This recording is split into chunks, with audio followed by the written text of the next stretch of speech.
Wrestling Sheet Radio. I'm your host, ProWrestlingSheet.com editor-in-chief, Ryan Satin. I'm here with my co-host, Jamie Iovine. Hey, everybody. And my other co-host, Elijah Bates. We're all pointing at the camera today. Yeah. We have fingers. And we're shooting them. Sorry. If you're just listening to the audio of this, it doesn't make a lot of sense. If you're watching the video, you saw all those finger Then guns. you made the right decision because it is better to see us than just hear us. Use all your senses, damn it. Well said, Jamie. Well said. We didn't have you here last week. We had to stare at each other the whole time. It was awkward. I'm so sorry. No, I really am sorry. I hate missing a show. Obviously, it's not necessarily my choice, but, life is life, and sometimes... Life is life. Mm-hmm. I'm okay with it only because the week away made your beard look so much bigger when we came back in. Like, I was like, whoa, Eli's like in Santa Claus mode right now. I literally got to work when I came back from Portland this past week, and everybody was like, I think you might need to, shave your beard soon. And I was just like, nah. You're about 20 minutes into the Santa Claus, Tim Allen. Yeah. Thanks.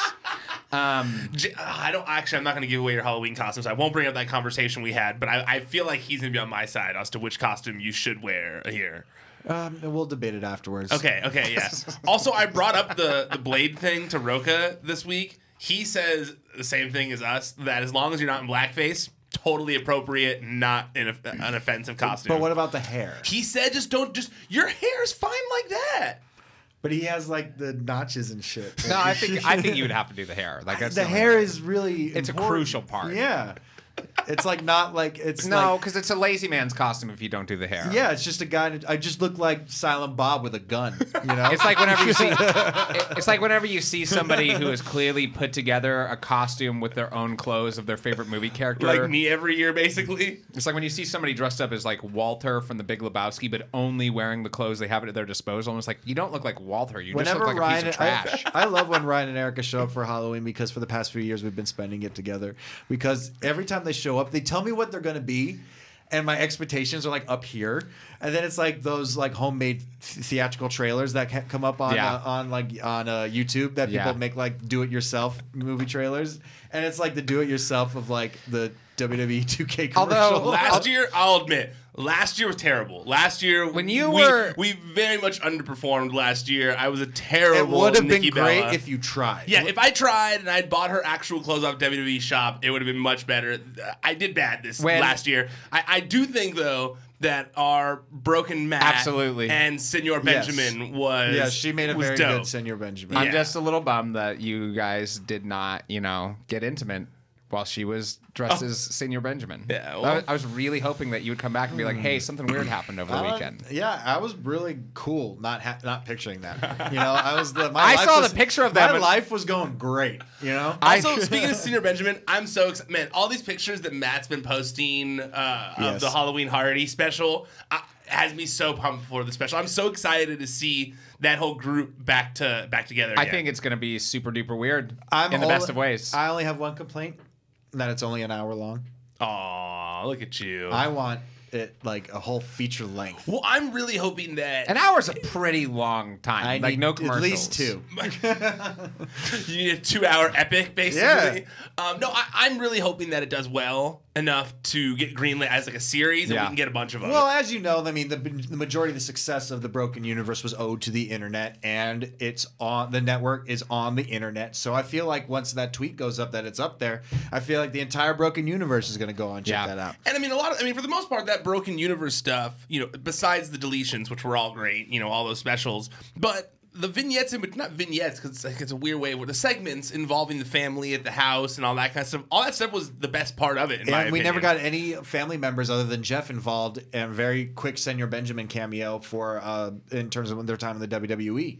Rebby and the kids have not been present whatsoever. We haven't, I don't even know if we can. Could they have Itchweed if they wanted to? Itchweed, I don't see why not. If they couldn't have Willow, could they?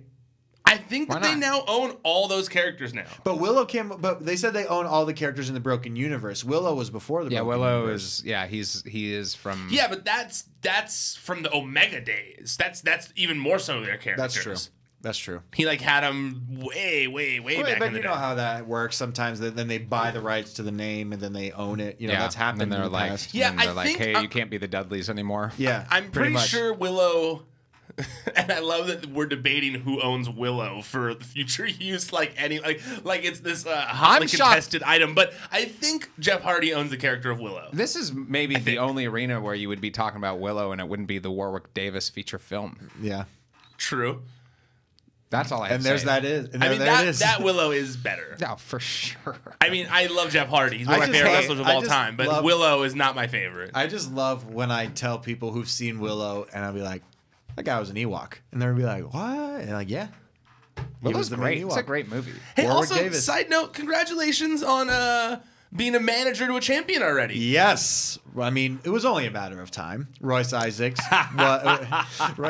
defeated a few opponents this most recent television taping, and he's now the current television champion, the United television champion. Wow. And you had to fix that one, I guess. You know, I always it's always confusing the championship wrestling in Hollywood how they have the United in front of them. It always threw me off too. Yeah, I'm just getting a little acclimated to that whole way things work as well. It's similar to like how New Japan's titles are called the IWGP Heavyweight or whatever. Like I know there's like a different, a whole lineage, but it's similar. And I'm not saying Championship Wrestling Hollywood and New Japan are on the same level. I just mean in the way the championship doesn't have the company's name in front of it. I mean, I'm very blessed that I'm having such a fun, time in Championship Wrestling for Hollywood so far. I mean, first match in when I was managing Royce was against Nick Aldis. That's incredible. The first the first time I'm actually managing a wrestler, is against a former NWA champion and somebody who headlined All In. And then the next one we win the television championship. It's only getting bigger and bigger. And I urge anybody who, if you do watch the product already, be on the lookout for the matches that we had with Nick Aldis and then the television championship 3-way that we just had. That one will probably air in a few weeks. The Nick Aldis match should be airing relatively soon. It's some good television. If you want to check me out doing something different than this, definitely tune in. You get to see Jamie in fun suits. Yes. He's like a little Drake Maverick. I like it. I always loved TV titles too. Like I feel like the WWE has never had a TV title, and I feel has it never been a WWE TV title? No. Well, you realize Royce is now the champion of all television. Yeah, I mean, there's not another television champion. He's the tyrant. Isn't there he's the ruler of ratings. The Duke of DVR. Isn't there a Ring? Is there a Ring of Honor television championship? I think there is. There's got to be. There used to be a TNA or Impact TV champion, but that one but you have to address it correctly. No, there isn't. Wait. He's Royce Isaacs, the ruler of ratings. There is. The Duke of DVR. Ooh, I like that. Jeff Cobb. Jeff Cobb just won the world television title. The champion of all things television. He's a TV champion. So why couldn't he be just champion of everything on television? Yeah. That's how I see it. I don't know if he's a champion of everything on television. He says he's the champion of TV champion. You can call you can call yourselves the Stream Team. Yeah. I'm trying to think of who could be Please use that. Who might Don't use that. Well, I like Duke of DVR as another nickname for him. I like the American Stream. Honestly, I actually think that Championship Wrestling Hollywood is slept on too much. I think that I know that it's not necessarily like on every television. It's not in every market, but it's in a lot of markets, and you should just search on your guide for it. You might be surprised that it's in your neighborhood. It's on the fight app. Fingers right That's there. you searching on your. And a lot of the miniature man running. A lot of the matches are on YouTube. I think it's on the Fight app. I'm not sure. I think it is. Well, yes. Yeah. So it's very readily available. In the days of WCW, the television champion was a workhorse title, and that's why I always appreciated it. You know so who much. I always associate, because there's always some. I don't know why. Because maybe he was always the stock default television champion in the N64 games, but I just always associate Conan with the TV title. Did he even have the TV title? Yes. Did he? Yeah. I don't know. Almost positive. You're the more of the historian. I feel like he here. was the United States champion, but I don't know about. I don't know. I'm almost positive. I associate it with Chris Jericho. I associate it with Booker T as well, because Booker T and Chris Benoit had their best of 7 series originally in WCW over the television title of that organization. Conan WCW television champion. That's funny. When I search that, one of the things that comes up says WCW NWO Revenge Conan TV title. Yeah, he's the default champion. That's why I always associate it with that. That's funny. Which version of Conan was it? Was it the one where he had the yes, the Vato Conan? Okay, you know, because there was when he won the United States Championship. When he was rowdy and bout it. He had a way different costume. Yeah, when he first came to WCW, he looked interesting. Yeah, it's kind of like when Taz became the Taz from the Tasmaniac to Taz. Yeah, that really is weird that he's the default because he only held it once, and he held it for 29 days. I mean that's a long time. Maybe when the game was being programmed, that's what it was. It must have been. And here's what it was. Somebody is probably like, hey, call WCW and get a list of their champions. And they probably just wrote it down on a piece of paper, probably sat there in the THQ office for a long time, and then finally they were like, oh, crap, where's that list? Because we need to actually program the champions now. Do you guys want to guess who had the shortest amount of time as WCW television champion? Hacksaw Jim Duggan? Alex Wright. No. Judy Bagwell. Damn, that's a hard question. Give me a hint. It's a former WWF guy as well. Perry Saturn. Ooh, that's a good guess. No, he was former when he won it. I don't know. Anyone more Give me guess? another That's hint. all I got. It's Rick Martel. Okay, yeah. Rick Model Martel. Yeah, because he injured his knee in that match. He hit his knee on the bottom rope. 6 days, and then right above him is Scott Hall. 8 days. Only one reign as television champion. Scott Hall disrespected that title, I recall. Was the TV vast lineage the of TV title is what Rob Van Dam held for like a really long time. Yeah, I think the two that I associate with the television title are Chris Jericho from WCW and Rob Van Dam from ECW. Yeah, I would probably Rob Van Dam my number one because he was like he always defended it on TV and I like that. Yeah, but the difference maker was the TV title for WCW was really a building block. It was really something. What are you? Yeah, what are but you I looking at? just realized that stupid fucking garbage people thing is still up. They didn't take it down, so it's been up during this whole episode. Nobody can see it. But Can they not see it on that one? I'm taking it down. I hate this stupid. Here, I'll take it down. Take it down.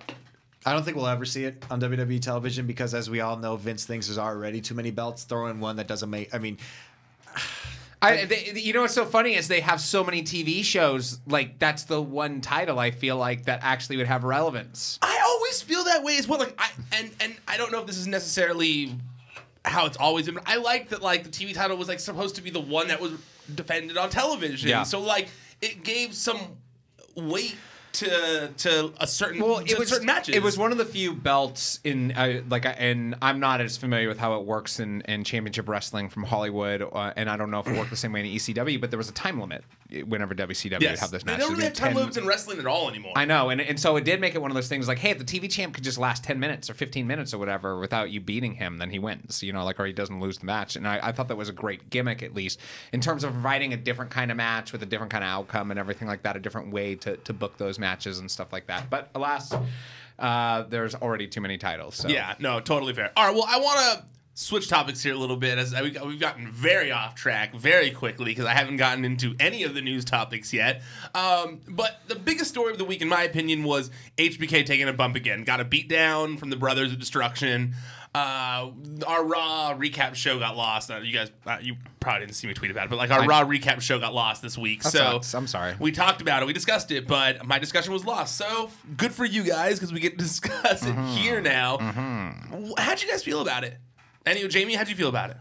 The ending? Yeah, the ending with HBK getting beat up by the Brother of Destruction, clearly leading. I mean, we've talked about it already, but now that we've seen bald HBK taking bumps, now that we see that it's going forward. I knew, by the way, and this is not against any, of course, this is not against any of the accomplishments of any of the four people involved.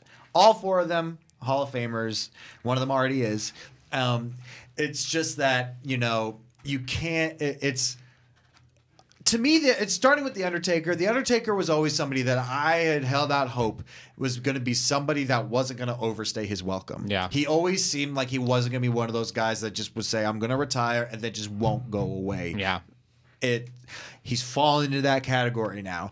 And Triple H, even though he's not there yet, he could still put on a great match if he wanted to. It's another one of those, why are you even wrestling in the first place? It's and then it's Kane, who's a mayor at this point, and then Shawn, who I even said a few weeks ago that are we all ready for short hair Sean as a wrestler? And we were all a little tentative against that. Lo and behold, fast forward last night, dude has no hair. Not a hair. Why did they do that? Did they just like? Did they were like, hey, you need to match Triple H or? I don't know, and he accentuated it so much more By with that like headband thing that he was wearing. It looked like Joe Pesci in Home Alone when he got the top of like his beanie, blown off. See, if you had Twitter, you would have seen that when he posted it. But I'm enjoying it now. This is for those of you who don't have Twitter. But it's just really, really, really hard to get behind something when you're taking 4 people, not just 4 legends, 4 4 extremely charismatic and character-driven wrestlers, and now you're seeing them as like a shell of what they were. And Undertaker, and no disrespect to the Undertaker, but I mean, first off, he lays on entirely too much hair dye on his beard, and it looks very weird. Yeah. I mean, he kind of always did that, but though. it's been a little more True. predominant lately. True. I don't know why. Yes, he's always done it because he's a ginger. Yeah. But it's been a little more. It's compensating a little bit. Yes. Yeah. And before it was like for cool purposes. Now it's like for compensation and purposes. I'm sorry, they did not move fast at all. No. It was very slow. It was, it wasn't very high impact. It was, because if you really think about it, the chokeslam and the tombstone, you don't really have to move around that much. No. It's first off, the chokeslam, the guy's doing all the work for you. And again, this is not to disrespect them. And they're even like stopping the blow with the other hand, And and I'm sorry, this is not trying to disrespect Kane, Taker, Triple H, or Shawn. It's just now, in order for matches like that to work, you need to have somebody in there that can kind of carry the match. You don't got that in this. That's exactly how I felt watching it. When I was watching, I felt the exact same thing. I was like, I get that like legends come back, but it helps when a legend comes back that they're paired with a younger person it's like to kind of take to handle most of the workload, and then the other person comes in, they handle their spots here and there. But we talked about Ricky Steamboat coming back a while back. I remember you guys talking about it, or when they had like the legends against WrestleMania 25 WrestleMania with Jericho. And it was like, those were like, they had like 4 legends or whatever it was. 3 legends. And Ric Flair was in the crowd, or he was there in their corner. Okay. And Jericho being the young guy to kind of like help him get through it. And I know that WWE doesn't want to admit it, but like 3 of those guys are at that point. Yeah. I think Triple H is not necessarily at that point. I think he's if Triple H was put with a good guy, he could put on still something. I think he could be that person still technically, but Taker needs someone else at this point to help him shine. I mean, his WrestleMania match alone, it was like there. I saw that live, and I was like, why is this here? Yeah, what's crazy about Taker, based off of what you were saying, about like how you thought he would be somebody who would hang up the boots and wouldn't go past that point.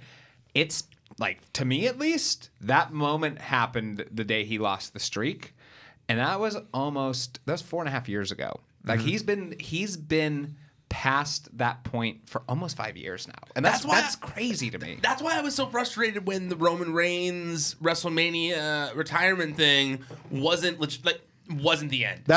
And by the way, he stayed maybe a year or two too long, but that would have been fine. Mm-hmm. I would have been okay with that. The match wasn't what it was.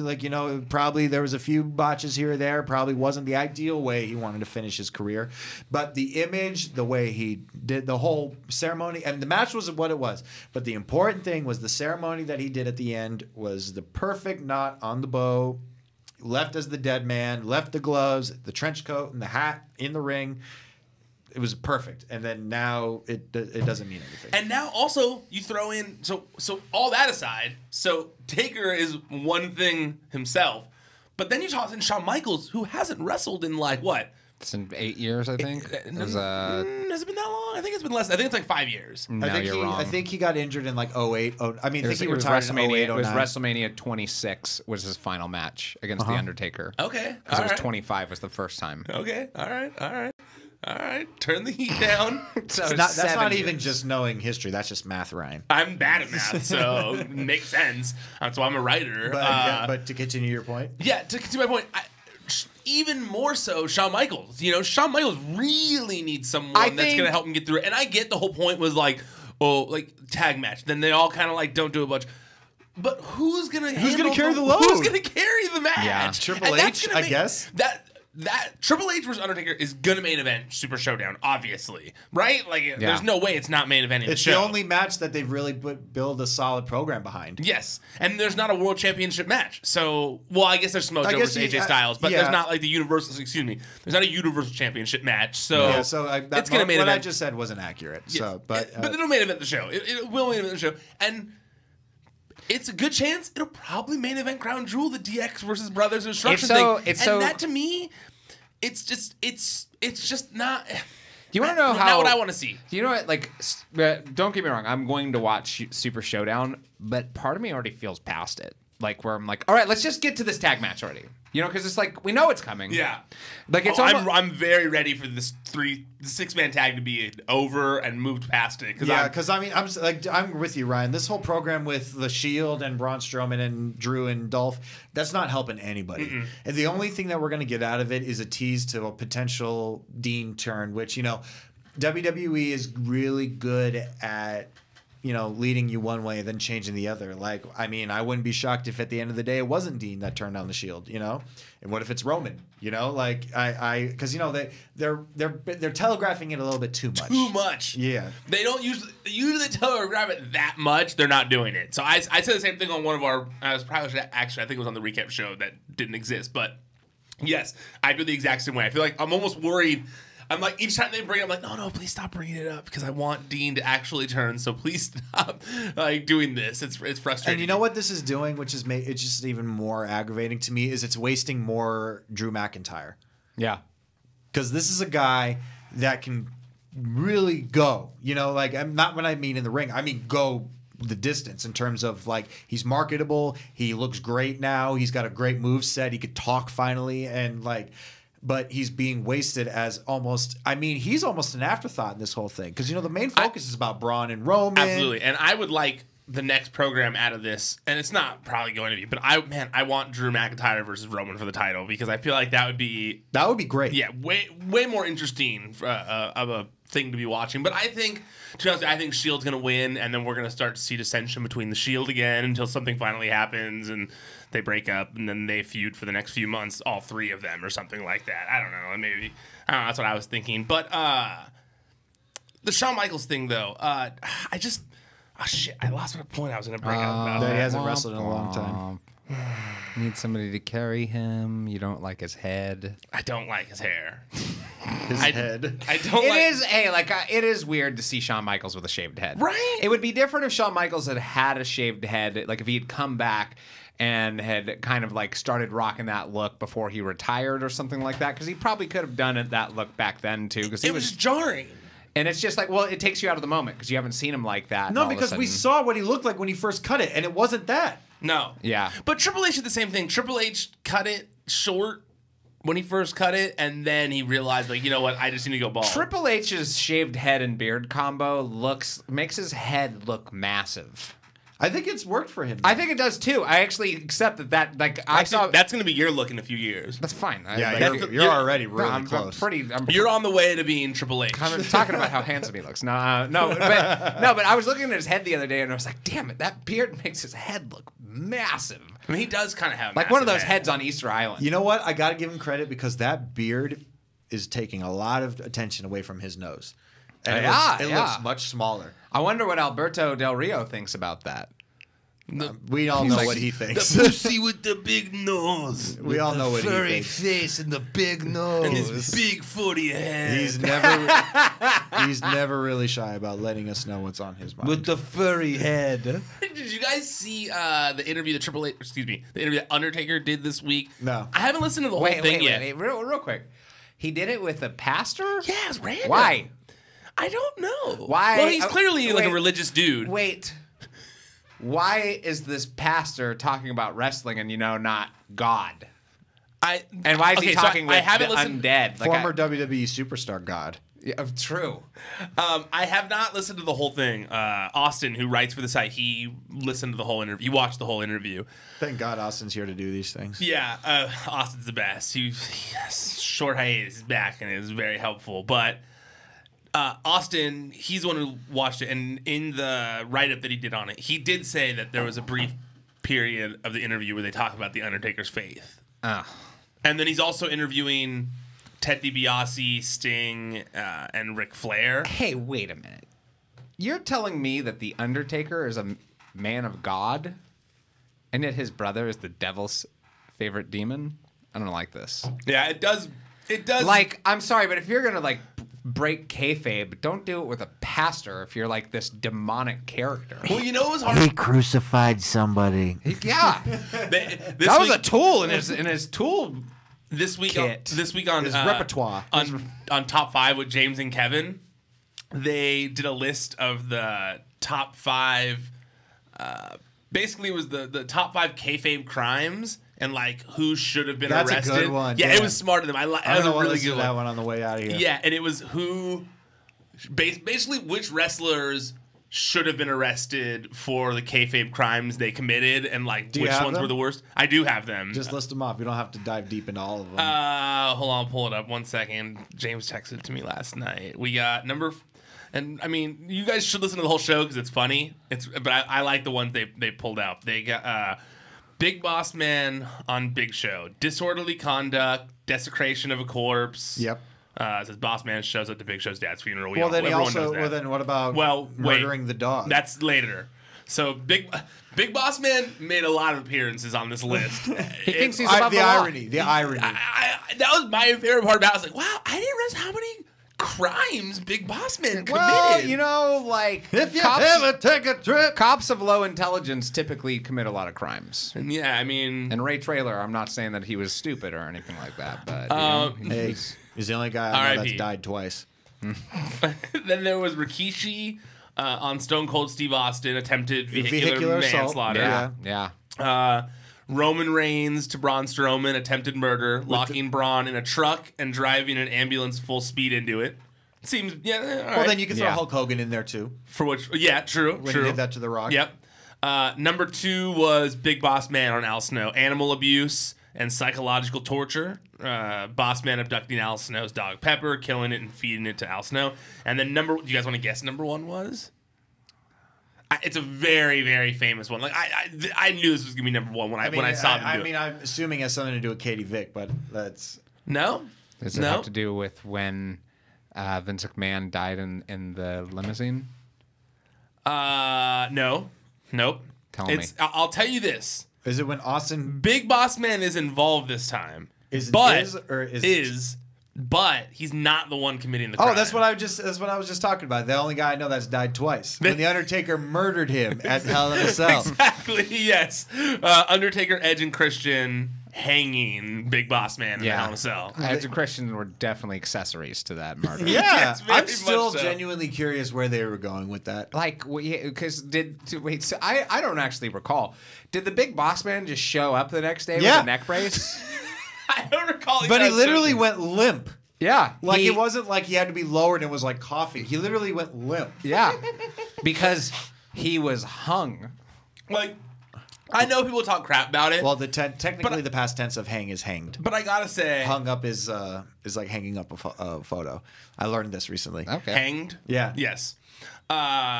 He was hanged. Yes. I gotta say, Me Hardy.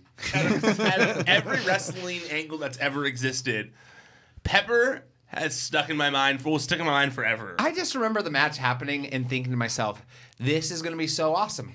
Because there's a cage inside And of the cell. rabid dogs. And there's dogs on the outside. I was like, there's no way this can go wrong. And everything about it is wrong. I was just happy that they took the damn dog off the television. That poor thing was shaking the entire time it was on TV. I know you don't listen to Something to Wrestle With, but the episode on Kennel in a Cell is a good listen. The Kennel from Hell. The Kennel from Hell. Yeah, what did I say? Kennel from Cell or something. Kennel from Hell match. Excuse me. It's good. It's funny to hear them talk about like how what they had to do to get dogs in there. I mean, and all it's that kind of really stuff. it's really cute that like Big Boss Man every time like before they would go out and after they came out like outside he would be like laughing and like yelling at the dog and shit. But like in between like when he was in Gorilla he was like it's okay we're gonna go out for a little bit. Like he was he felt so bad about the dog. He was really careful with Pepper, so that makes me feel a lot better about him feeding him to Al Snow. So we got to move topics here because we only have a little bit of time. But I know I brought up, but I didn't get into detail about the Undertaker thing. The Undertaker thing is worth checking out. Go check out the interview on the site. I personally thought it was very interesting because you don't hear Undertaker giving a lot of advice to other wrestlers in public. Yeah. And he did an interview with this pastor, and he talked about how younger wrestlers need to value character development over doing fancy moves. And obviously, it's a very old-timer, veteran type thing to say, but consider Undertaker as one of the most iconic characters of all time. It does make sense coming from him. So I definitely think you guys should go check out that story on the site and just watch the video. I'm actually on my drive home planning to finally listen to the full 30-minute interview because I want to hear Undertaker out of character. It's weird hearing him not talk like this, but he's just like talking like a regular dude. It's pretty interesting. I like it. I just don't. Yeah, it just bothers me that this dude is getting the interview, and it's like, come on, I want to hear Undertaker do like a 4-hour interview about his with career. like Stone Cold Steve Austin. Yeah. I know. I get that. Me too. Preacher. It'll happen eventually. It will. It's only a matter of time till he hits the podcast scene. Yeah, it'll happen eventually. I'm waiting. You're right. I want to hear him and Stone Who's Cold this for a long schmo time. who gets to talk to him? He's probably his pastor. I don't care. Who's this schmo? It's like I wish you guys, if you're not watching video, he had such an angry face right there. He just hates his pastor. I've been waiting forever. This is like The first casual this is like conversation with the Undertaker. if George Lucas was like, before he made the prequels, like, hey, I'm going to make the prequels. And he was like, and know who's going to interview me? Maria Menounos or somebody like that. Where he's like, what? There's so many other people that could draw so much more out of this person. Well, I'm going to watch it on the way home. I'm going to listen on the way home, and I'll let you know if he botched it, this guy. Sorry for screaming what so loud. Another big thing that happened this week, and that was Neville making his surprise return to wrestling. In my opinion, probably the biggest thing of the week. Man. Out of nowhere, kind of, Took too. his time. Very, like it's been a year. It's been a year since it's been on TV. I mean, like, that's a long time. That's a lifetime in the world of wrestling. And the fact that he looked like he hadn't lost a step, that he was still just as ripped, that he still looked like, just as charismatic as the day he left, it was impressive because a lot of times you see people with ring rust, but if anything, he looked like he had something to prove in the clips that I saw online. Yeah, I mean, I finally watched the actual video of it. So and from what I know about Neville, we were friendly when we worked at the WWE together. He was always a great guy and behind the scenes, really class act. He's one of those guys, just from the time I spent with him and what other people tell me about their time with him as well. He's one of those guys that falls in the Daniel Bryan category. He just likes to wrestle. He just thinks it's great. He'll do it anywhere. It doesn't matter. And I think from what I gathered at the time, the reason why he wasn't super, super ready to jump back in the ring after his time with the WWE was he seems like he's a super family man. He's got his own family now, from what I understand, and it seems that he has his priorities are very, very different from the majority of the other talent that's on in wrestling, and not just WWE, but in wrestling, the universe. And it's really cool to me that I think he can't. I think we're going to get some good. The reason I'm bringing this up is I think we're going to get good Adrian Neville right now. Yeah. Because he didn't rush. He's back to Pac now. Yes, he took his time. I think he wouldn't have come back before he was ready, and I'm really interested to see what Pac is up to now. Yeah, I think I think you nailed it. I think you're 100% on the money right there. And prior to him signing with WWE, he was on The Art of Wrestling. Mm-hmm. So this was a long time ago now. Yeah, it's got to be close to like 8 years now. Yeah, it was a long time ago. Damn, really? Because remember, he's on NXT for a minute. Yeah, he was, right. Let's see, what year was that? That's got to be like 2013. Art of Wrestling. I'm actually interested in what year it was too now at this point. It was 2014. Damn, when he I did was that. going to say that.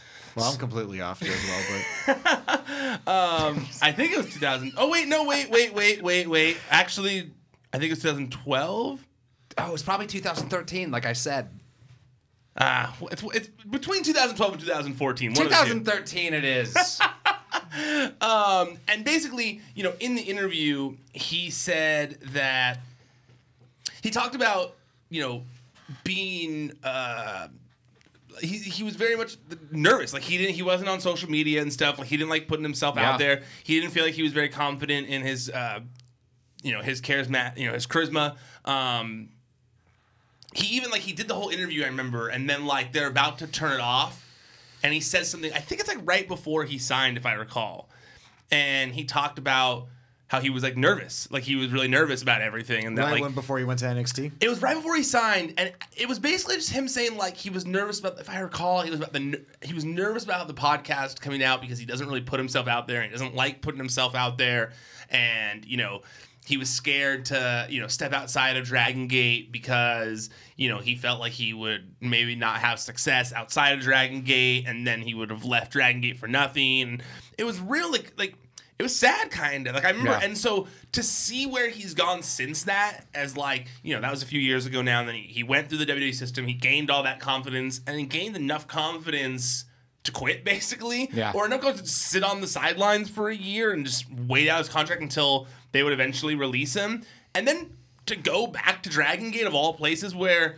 he could have gone anywhere. He could have gone anywhere. And I think I said something in the video that I put up on the Wrestling Sheet YouTube page. I said like, I personally would have liked to have seen him go to New Japan or something like that. But at the same time, a lot of people left in the comments saying something like, well, he feels like Dragon Gate kind of made him, so it only makes sense that he would then take his star power and try to go use it to elevate Dragon Gate and kind of give them the rub back. I feel like a lot of people will be interested to see what he would be able to do at Dragon Gate. So I think it'll bring in some viewers. Yeah, I also pulled a Puma King on that YouTube video, and I didn't get as much shit for it, but I said that he joined the faction named Red, but I believe it's actually RED. The acronym. So I apologize for that. I do not. Idiot. I'm not a big watcher of Dragon Gate, I'll be honest with you, but this does make me kind of want to watch it. I'll be honest with you. Like there was, some of the guys that I saw at Battle Los Angeles were Dragon Gate guys, and they're pretty badass. And now that Neville's also there, I'm like interested I'm interested to check it out. So. Yeah, I just hope that he's not tied down to like an exclusive contract with them, and that I'm hoping that's not the case, that he can work elsewhere at this point. But I don't think. I feel like he's learned his lesson. From exclusive contracts. That's a very good point. So, do you think that there's any chance he would go to an Impact or something like that? If the rumors are true and then we're about to get Chris Jericho on Impact, at this point anybody could go to Impact. Do you think that Chris Jericho? Okay, do you want to see Chris Jericho on Impact? That's a better question. I know you're a huge Jericho fan. Do you want to see Jericho on Impact? I wouldn't be against it. Would Jericho on Impact make you watch Impact? Get you to watch Impact again? Depends on who he's with. Interesting. If they put him with nothing against it, but like Moose or like Abyss or like I wouldn't care. Like it would have to be somebody interesting. Like who? That's a tough question. All right, fair enough. What about you? Would that make you interested in like Eli? Would that make you interested in something like It Impact? wouldn't necessarily get me to like watch an entire episode, but I support the idea of it though too. I think that Jericho has had a really interesting year where he's been able to puddle jump and go to different places and to be seen in different places.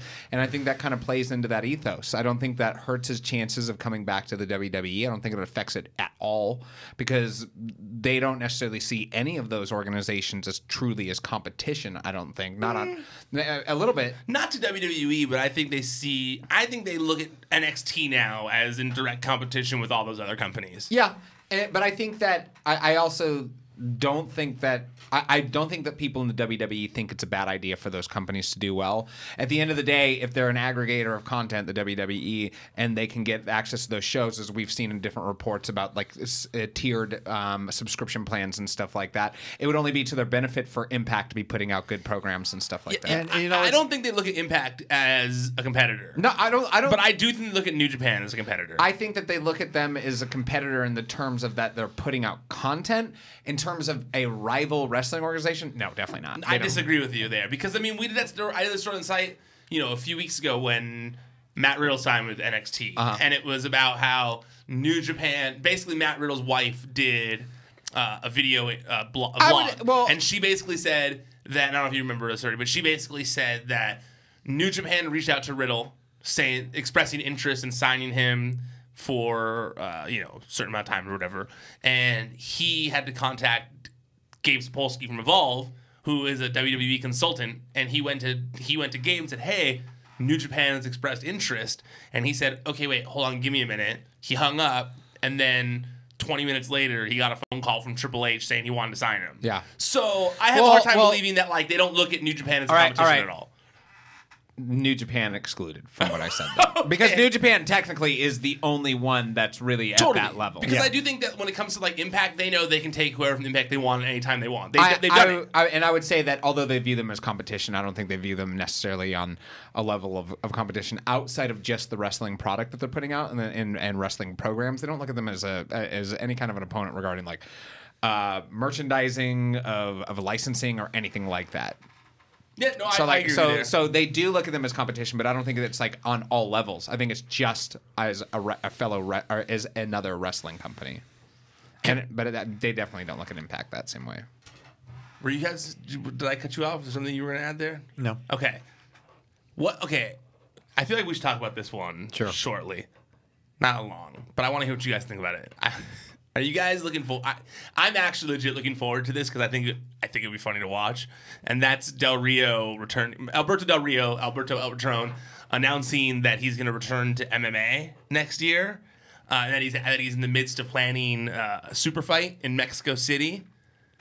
You guys aren't as interested in this? I don't think it's going to happen. You don't think it's going to happen? No, I think that dude has become a king gaslighter. I think that he's really good at huff and puff. If you look at kind of the way that he was through the entirety of his and Paige's relationship, especially in the latter half of it, the dude was an agitator. He did a lot of bad things. He was in a lot of fights. There was a lot of altercations that he was in, and he gaslit a lot of those altercations to make it look like it was Paige's fault. Not to say that Paige wasn't partially to blame for some of those altercations that took place and stuff like that. I think that he's constantly trying to come up, people say that often about Donald Trump, that whenever something bad is happening, he comes up with something else crazy to kind of take your mind off of the fact of whatever else he was being blamed for, or whatever negativity was being poured on him. So all of a sudden, you're not thinking about that negativity. You're thinking about this other big new thing. I think Del Rio is kind of working an angle like that right now, where he's like, oh, well, it doesn't matter what I've done in the past, or what I've said about Triple H, or all these bridges I burned, because I'm doing this new big thing over here. And then eventually he'll come up with something else that takes the place of that when that eventually fizzles out. Wasn't he supposed to be the CEO of an MMA company? Well, it's the same company. Okay. It's the same company who he says he's doing it with now. He isn't necessarily the CEO. He's the announcer, and he's he works with them, does stuff with them. So it's that company, Combate Americas. Does he have an opponent lined up? They just said in the interview they did on the MMA Hour that they're in talks with someone already, but they wouldn't say who. But they just said that it would be a super fight. So they would be implying that it'd be someone you know. Okay. I mean, I'd love to see it. Yeah, really, it's another one of those. Depends on who it is. To be honest with you, I just want to see him get punched in the face a bunch of times. You guys don't want to see it just for that? Who knows? I mean, dude, it's his own promotion. He may pick somebody that's that he thinks he could take. Or, throws the fight. Yeah, I guess so. I do want to see it. The PR person for the company gave me shit on Twitter because I tweeted about it, and I said that he might not show up. I just said that I'm prepping a post. I'll prep a post saying no shows. Yeah, Del Rio no shows event or whatever. And the PR person wrote me, and he was like, "Oh God, if I'm pulling it up right now," but he basically said something along the lines, "The reporter with the big nose." The reporter with the big nose. He said, he said, "Enjoy prepping that. You'll never get a chance to use it." Wow. And I said, yep, maybe. I was obviously, it was a joke. First of all, it was a joke. I'm not actually prepping that. But I was like, maybe, but I feel like the odds are in my favor. And he wrote me back and he said, "How so?" And so I just replied to him 10 times with every headline from my side that said Del Rio no shows this, doesn't happen for this, has excuse for not doing that. And he said, out of how many hundreds of matches he's wrestled in over the last 2 decades. And then I was like, oh, come on, dude. Like, he clearly has a history of doing this. Yeah. And he said, and I said, also it was a joke, you know? Like, and he was like, no, it wasn't. I'm defending him because you don't know your facts, and the joke you're making is actually misleading people. He's never backed out of a commitment for Combate Americas. Not once. Has he? He probably has. Well, I implore any employees of, what is it? Combate Americas? Kombucha Americas. All right, lastly, I want to talk about this because I think Jamie here, I feel like this could be the most insight he's ever been able to provide here. But Xavier Woods did an interview this week.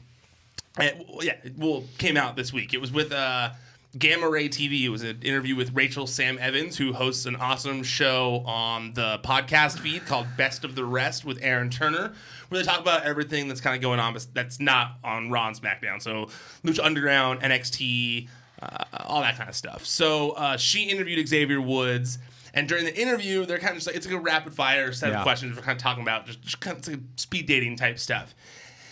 And they're talking about superhero, and they're talking about like who's the dumbest superhero.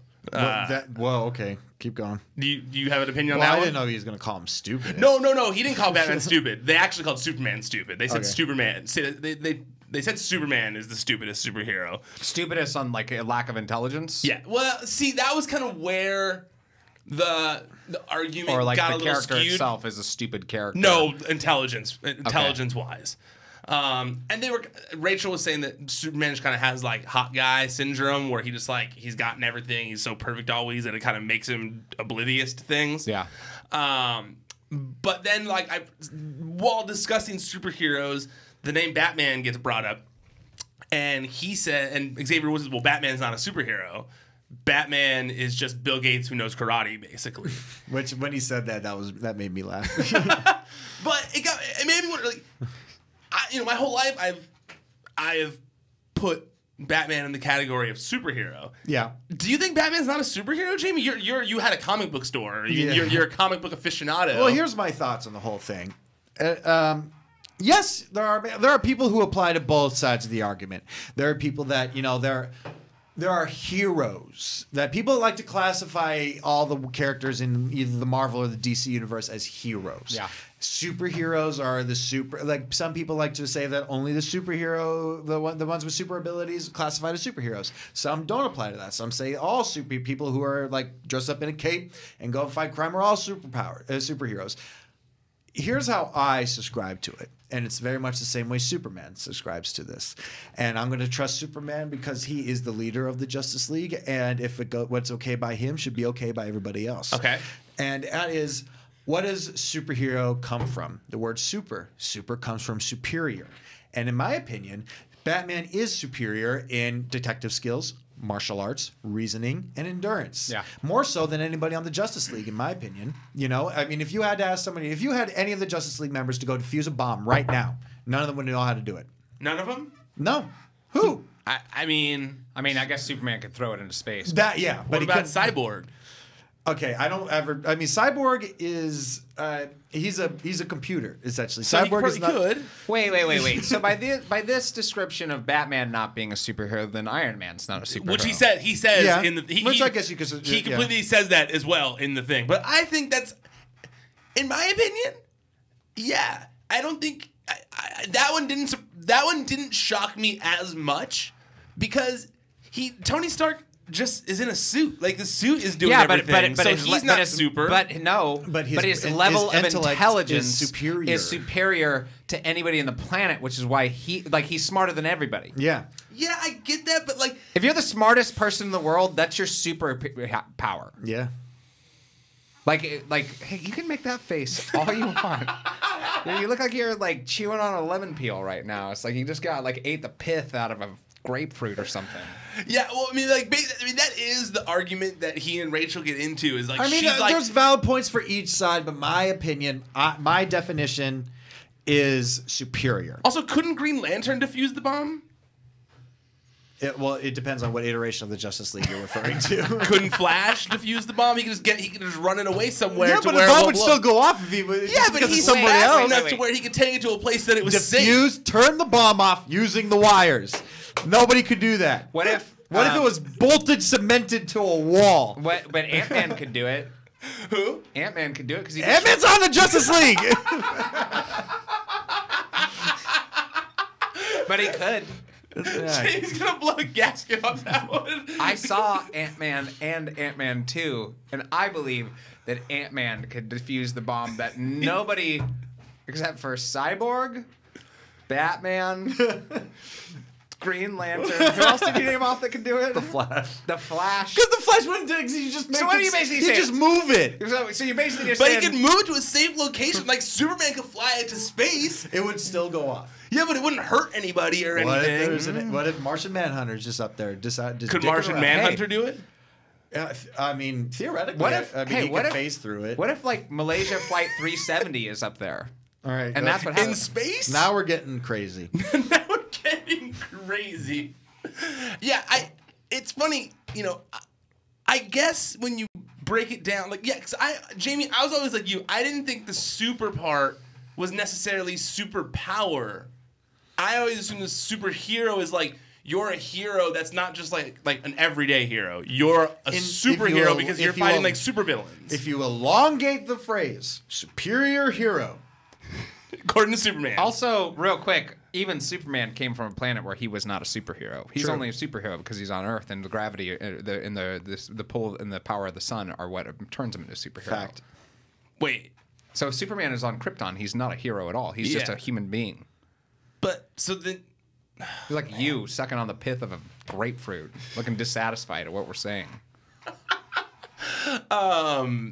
Wait, so you're trying to say Superman's not a superhero? Well, contextually, it depends on the planet he's on. Yeah. If he's on Krypton, he's just Joe Schmo. But if he's a superior he's the- hero who has done heroic things, then it's not about the superpowers. So then he is still a superhero. If he's on Krypton, he's essentially the dude interviewing the Undertaker. Yep. Pastor Tom or whatever his name is. Pastor Bruce, Whatever. no, that'd be superhero. That'd be Superman. Pastor Bruce. Yeah, I'm gonna say that I do. Now this is messing up everything in my mind because I'm okay with not classifying Iron Man as a superhero, but I'm really not okay with doing that when it comes to Batman. Yeah, well, that's you choosing. That is me choosing. Okay, so lastly, before we go, I know Jamie, I know you got to get out of here. I know you got places to be, but I wanted to, and if you don't have an answer, it's okay. I thought it might be a little fun, a fun one.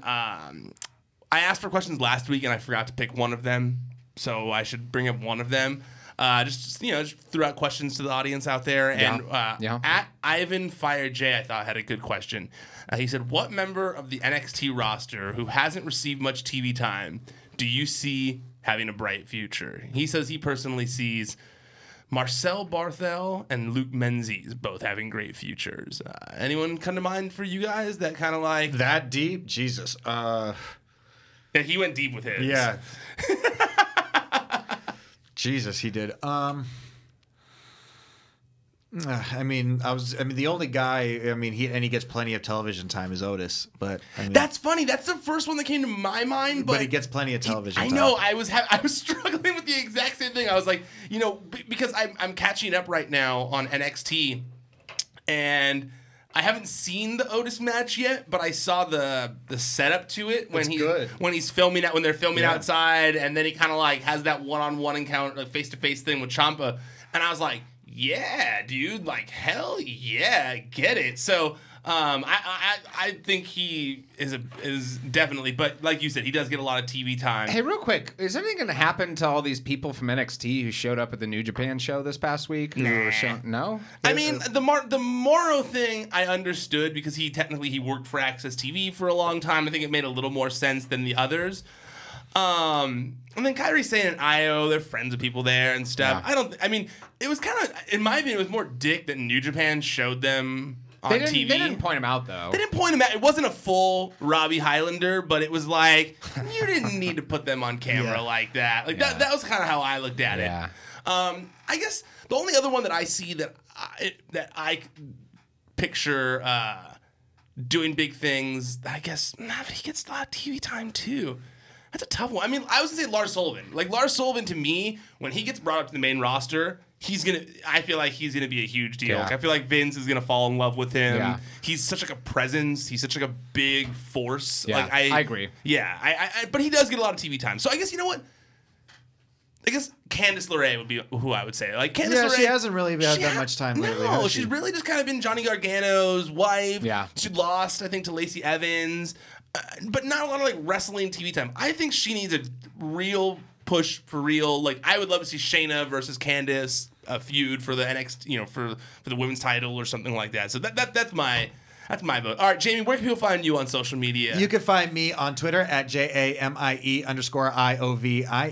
or on Instagram at JAMIEIOVINE. And finally can announce it this October 10th. I forget what day of the week that is, but October 10th, the Network Shopping Network is finally going live. Wednesday. Which is a Wednesday. I was just pulling it up, yeah. Yes, on 10/10. Check your calendars. The network will be going live. The first product will be shown. We'll be selling it. It is a big, big, big monumental day, one I've been building up to for quite some time. So follow Network Live. That's NTWRKLIVE for all updates, and tune in on October 10th. Wednesday. This Wednesday. Yes. Yeah, we'll make sure when that goes up, we'll tweet it from all the different various accounts so you guys can all check out what Jamie's doing as well, just so you don't forget, so you super don't forget. So stay tuned to all the social media channels as well for Wednesday, but mark it in your phone too. You're gonna want to check that out. Eli, where can people find you at? Twitter at Elijah Bates, Instagram at Brindlebeard. You really gussied that one up. Thanks. You can find me up at Ryan Satin on social media. ProWrestlingSheet.com. It's at Wrestling Sheet on all social media as well. Also, check out the YouTube channel, youtube.com/C/Wrestling Sheet. You get to see our pretty faces on here every week. We do recaps, news hits, lists. I got a prediction thing going up tomorrow for Super Showdown. All that kind of fun stuff. Lots of stuff going up on the YouTube channel. Check it out. youtube.com/C/Wrestling Sheet. Go subscribe. Go like the videos. Go share. All that stuff. Comment. It really, really, really does help us out a lot. So please go do that. Also, if you're watching the video, go check out our audio feed as well. Podcast 1. It's Wrestling Sheet Radio. There's not just the shows that are on video, so go check out the podcast feed. There's also, like I said, Best of the Rest with Rachel Sam Evans and Aaron Turner, where they talk about everything that's going on elsewhere in the world of wrestling. There's also Top 5 with Kevin and James, which I also mentioned in this episode. They got the Kayfabe Crimes list. It's a really fun list. Go check it out. It's a great episode. And yeah, we'll be back next week.